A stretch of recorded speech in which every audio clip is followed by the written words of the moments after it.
it would seem that he hadn't read the New Testament if he's going to make the statement that the New Testament nowhere has any place where Jesus claimed to be divine. It's filled with those kind of claims.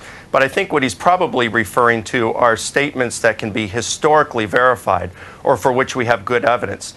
For example? Well, for example, you've got Mark chapter 14, verses 61 through 64, where Jesus is before the Jewish leaders, and the high priest says, "Are you the Messiah, the Son of God?" And Jesus says, "Yes, and you will see the Son of Man coming on the clouds of heaven." That's something in the Old Testament that only God does. "And seated at the right hand of power."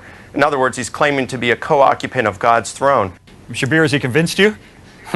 No, I don't think so, because he's referring to the trial of Jesus before the Jewish Sanhedrin, and this is reported variously in Matthew, Mark, and Luke. In Matthew and Luke's versions, we have it that Jesus did not actually affirm the title. He said, "You are the ones claiming that I am," in essence. And to say that Jesus comes on the clouds of heaven proves that he is God himself. That would be to say that God could not do this for one of his creatures.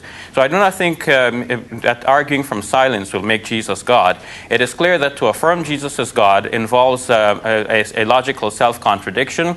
It involves contradiction with the divine scriptures, and it involves also a religious problem. Now, I want to return you to that passage from the trial before the Jewish Sanhedrin.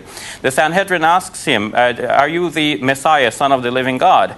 Now, and it says that Jesus said, "I am," in Mark's Gospel, but in Matthew and Luke's account of the same episode, Jesus says, "You say that I am." And unless you can first establish the actual words of Jesus, you cannot build a reasonable commentary on that. Now, it's okay, better but Shabir, to say what does he say right after that, "You say that I am"? He says, "You will see the Son of Man coming on the clouds of heaven and seated at the right hand of power." I mean, so these you are have to decide. Are you saying that his divinity is based on his saying "I am," or his saying that he's coming on the clouds of heaven? First of all, there is nothing clouds clear. Of heaven, seated at the right hand of power. Well, here I'm saying that God can do that for any of his creatures, and that would not make the creature himself God.